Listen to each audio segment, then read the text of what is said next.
Hello everyone, how's it going? Welcome back to today's Wild Rift video. And in this video, I should say, we are going to be taking a look at one of my Vayne gameplays.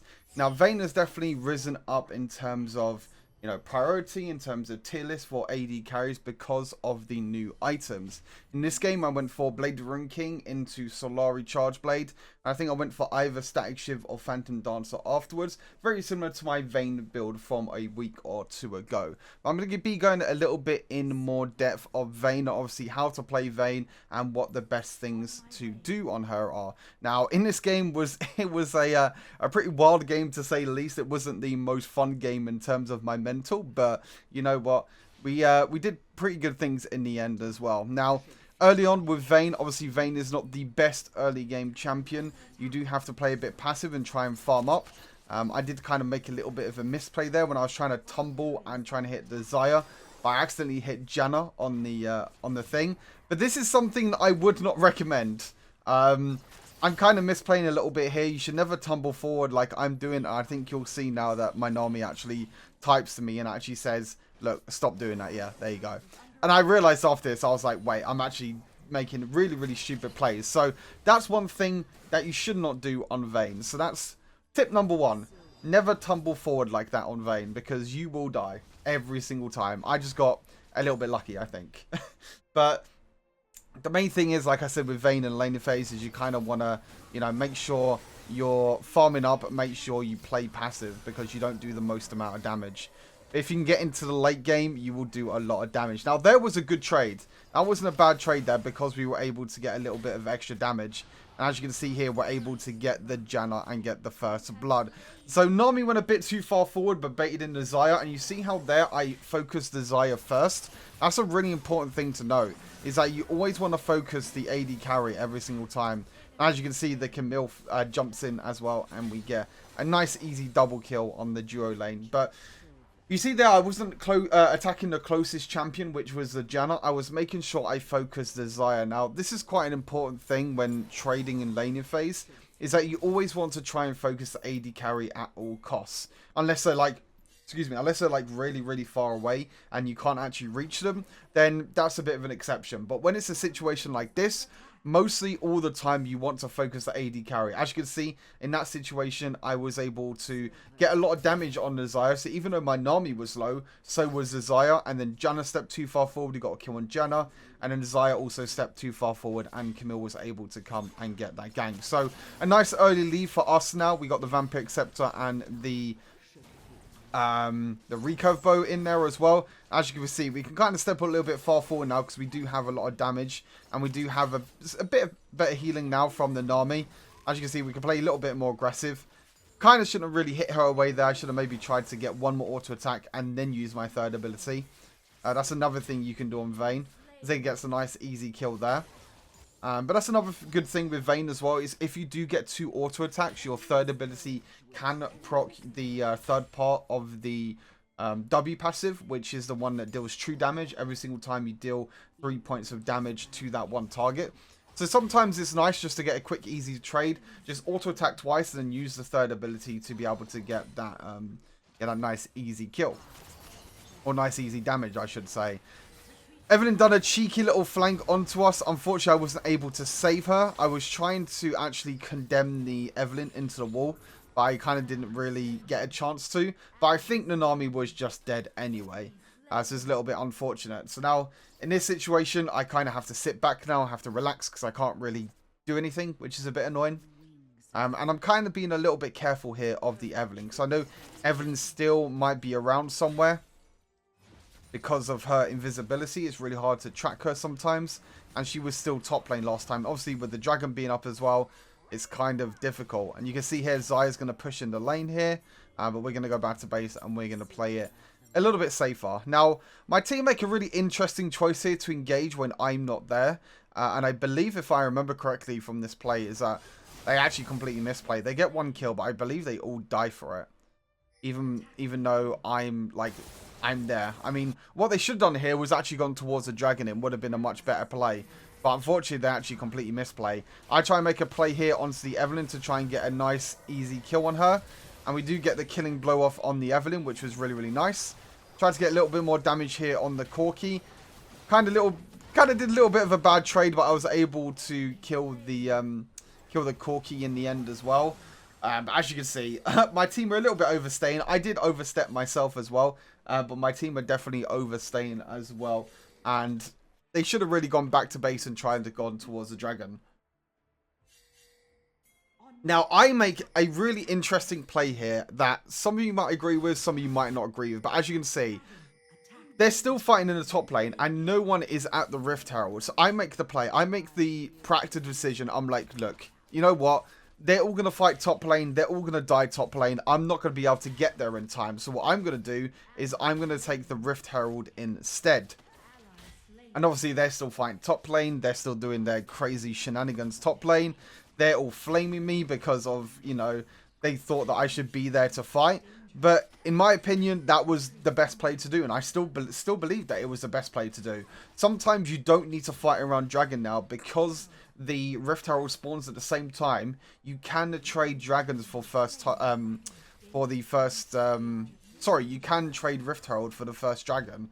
Now obviously for me as a Vayne player, I know that I don't do a lot of damage in the early game and I'm not very useful in them early team fights, so I feel like it's better for me to get that Rift Herald and get that nice bit of solo XP, and on top of that I get the Rift Herald to try and get a charge or two down, and I can recall a bit quicker as well. So you could say it was a bit of a selfish play, but as mentioned, you don't really need to fight now for that first dragon, which I don't think we needed to do. But yeah, my team didn't really agree with me to say the least. I'm still in a really, really strong spot, to be honest. My team are a little bit mad at me, but I don't know. I still feel like it was the correct decision. Now, obviously, we do quite a lot of damage there to Desire, but I unfortunately get caught by her feathers as well. But since we do have a Nami, we are going to get healed up quite a lot as well in this lane. But as you can see now, because they were able to fight and they were able to get a few kills in the top lane, now they're just further ahead now, which is the problem.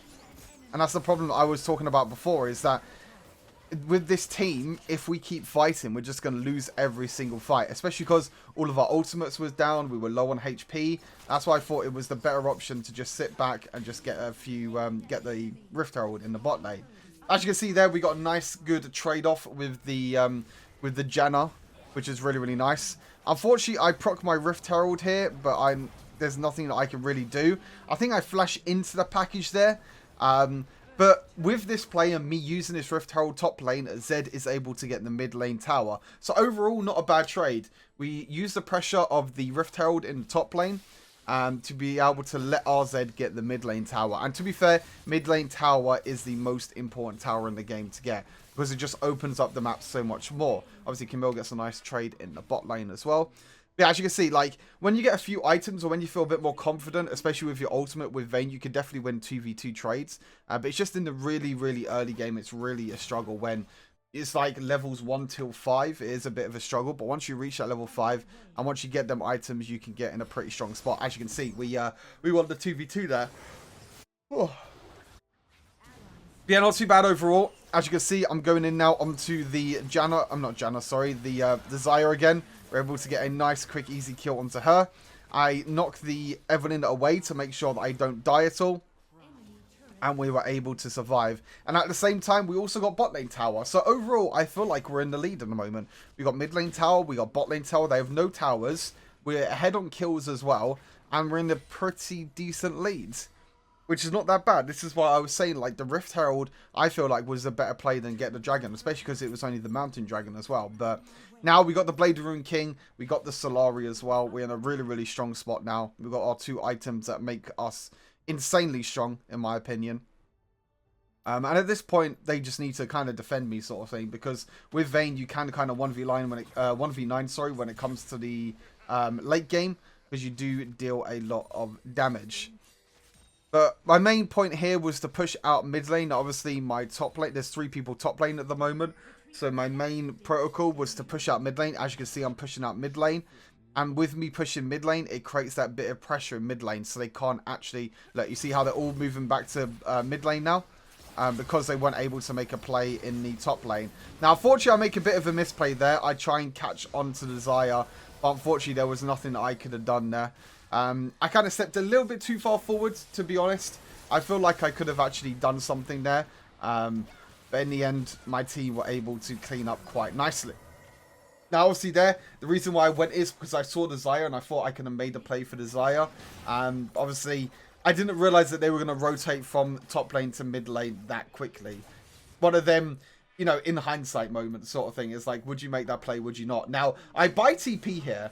Now, the reason I buy TP here is I want to get to this dragon as soon as possible, because I know that if I don't get to this dragon, this could be a lost dragon and a lost fight. But me actually TPing actually saves the dragon, allows us to get a dragon, and we all escape as well. Some people, again, might not agree with that, but I feel like that was one of them instinct plays that you kind of need to make that split-second decision. Because I feel like if I don't get by the TP there, my team might be in a really, really bad spot. But again, not a bad spot to be in. We've only lost one tower in the bot lane. We've got all 3 outer towers. We're even on dragons. We got the Rift Herald as well. So, you know, I feel like in this spot, we're in a pretty decent lead. And I feel like my decision making, except for maybe the Xayah decision to go in there, was probably, you know, well, and the early game as well. Sorry, my mistake. The very, very early game when I was tumbling in all the time was kind of a bad thing. But again, Camille's tries to kill the Evelyn in the top lane here. Honestly, I feel like the best thing to do here was to take the Baron. If you see a jungler on the opposite side of the map, it means it's going to take them really, really long to get to the Baron. And obviously, if Camille went towards the Baron here, I feel like we were able to kind of rush the Baron, because we've got a Zed, a Camille with true damage, we've got a Riven as well doing a lot of damage, and we've got my true damage and attack speed as well. So I feel like we could have actually taken the Baron pretty easily there. Now, Corki tries to package in here and tries to kill us. I use my ultimate to try and get a bit of invisibility, but unfortunately, there's nothing I can do against the crazy Singe that is just running towards me. Again, one of them decisions, unfortunately, that we kind of go a little bit too far, which was a little bit of a misplay. But really nice double bubble there by the Janna. Allows the Camille and the Riven to both follow up and are able to clean up on quite a few kills, which is quite nice to see, maybe. Okay, Riven went a bit too far. Maybe not. And then I think Zed goes a bit too far, yeah. I think this is where I'm like, oh, this could be a bit tricky. But again, it was a little bit of a misplay of the overstep. The Stuart Classic, as people like to call it. The bit of the overstep there in the middle, not middle lane, sorry. In the bot lane. We probably should have backed off. We probably should have played safe. But as you can see, they got a really fed Corki now on the enemy team. And we have to play really, really careful. Xayah obviously gets the mid tower here, and I'm like, this is my chance to try and go in here on the Xayah. You see how I sidestepped there? I sidestepped the feathers to make sure that the feathers can't kill me.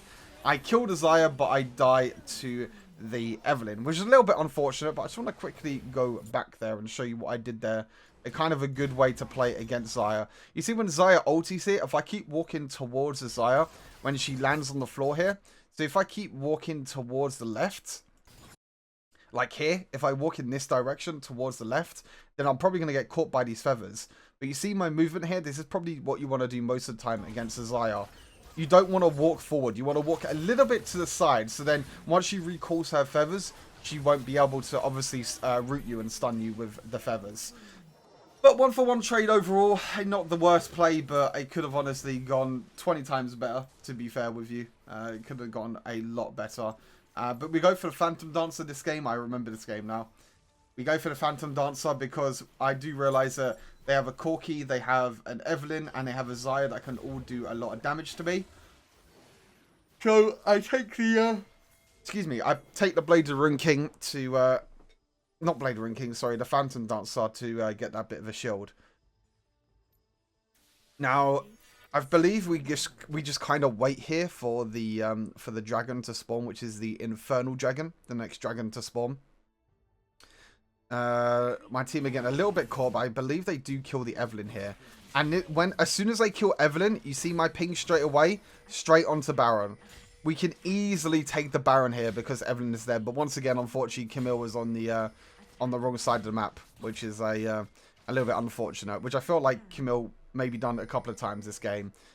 But the best thing now, this is a play where I'm kind of gonna break it down and kind of explain what's going to happen. So we'll start Baron here. Now we see the Camille coming, so that's why I start Baron. And the thing is that Evelyn is not up for another 15 seconds. Now, I'm pretty sure we can burst down this Baron before the Evelyn even stays alive. But as you're going to see, what actually happens here is that Camille jumps in and starts fighting. Now, fighting, in my opinion, is not the best option. Now, obviously, we start a fight. Camille gets really low. We go back towards the Baron. And we're kind of in this 50-50 spot where we're going in. Look, you see, like, everyone's low on HP now. I feel like I need to make a play because of everyone being low on HP. And then it's just a really, really bad misplay, in my opinion, from the Camille. I feel like, in my opinion, the best thing to do there was to just rush the Baron, sorry. Because, obviously, Evelyn was dead for 15 seconds. And you can see here, I'm typing saying, why are you engaging? Like, taking the Baron here was by far the best option because we're able to burst it down quick enough before they come and before, obviously, the enemy, the Evelyn comes back alive. Now, they take the Infernal Dragon off of this. Luckily, they didn't take the Baron from this. But Infernal Drake is a pretty strong dragon to take as well. So I don't blame them for taking the dragon at the same time. Yeah, bit of an unfortunate situation, to be totally honest. And as you can see now, Camille is just flashing and just trolling on to me. And as you can see, I am not pleasantly surprised. But yeah, a little bit unfortunate and nothing that I can really do in that situation there. But hey. If people are going to troll, people are going to troll, unfortunately. That's the way the game works. But, again, I feel like that doing the dragon there was just not the play at all. Like, there was no point of doing the play. And now, Camille trolls even more. And Camille just goes and steals a blue buff as well. And as you can see, Zed starts to troll now. Zed starts to Zhonya's and Zed starts to troll. The surrender votes comes out. But at this point, I'm like, look, I'm a Vayne. I need to chill out. I can still carry this game with one team fight. And, yeah, as you can see, Zed is now in base. And now he's just completely AFK because Camille stole his blue buff. So, as you can see, this game started off really, really well. But a few little misplays here and there. And now, yeah, the team's kind of breaking apart a little bit. Which obviously always happens in solo queue. And some people ask me, like, what's the best way to deal with tilt? And to be honest, in these situations, the best thing to do is just, honestly, just forget about them. Forget that they're in your team and just focus on yourself. Obviously, as I said, I'm a Vayne. I can still carry and win the game with Vayne because Vayne is obviously such a big late game carry. And, yeah, obviously Zed comes into fight now. Camille's jumping in and going a little bit aggro here. Obviously, nothing comes of that. As you can see, Zed's trying to go and make a few plays. I believe Singed flashed there, which was kind of a good play there. But at least Zed's back. Zed and Camille. Excuse me. Zed and Camille both don't have flash. But this is where the big play comes in. We sit in a bush and we wait for that team fight. And as you can see, we get a huge wombo combo. And we are like, engage, engage, engage, engage, go in. And as you can see, at this point, we do a lot of damage. And sometimes that's all it takes. All it takes, chat, is one team fight. People might troll on your team, but as long as your team and yourself just keeps your mental and kind of, you know, play safe and kind of don't make any mistakes. In PC League of Legends, we call that the Fnatic bush. Fnatic, the esports team, was very known for just sitting in the bush and waiting for the enemy team to walk up and make a mistake. And that's pretty much what we did.